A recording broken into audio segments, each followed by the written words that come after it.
बातम्यांचे नवनवीन अपडेट आपल्या मोबाईलवर पाहण्यासाठी प्रतीक्षा एक्सप्रेस न्यूजला सबस्क्राइब करा आणि बेल आयकॉनवर क्लिक करा। सोलापूर जिल्हा परिषद पंचायत समिती निवडणुका मतमोजणीसाठी प्रशासन सज्ज। निवडणुका निर्णय अधिकारी सचिन इत्तापे। मतमोजणीसाठी 16 टेबल। मतमोजणीच्या होणार 19 फेऱ्या। मतमोजणीसाठी 120 अधिकारी कर्मचाऱ्यांची नियुक्ती। सकाळी 10 वाजता सुरू होणार मतमोजणी।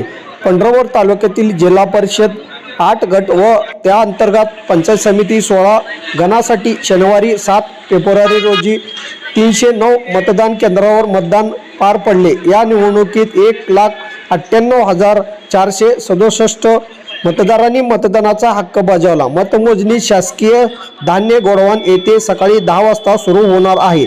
मतमोजणीसाठी प्रशासनाची तयारी पूर्ण झाली असून प्रशासन सज्ज असल्याची माहिती निवडणुका निर्णय अधिकारी उपविभागीय अधिकारी सचिन इत्तापे यांनी दिली आहे।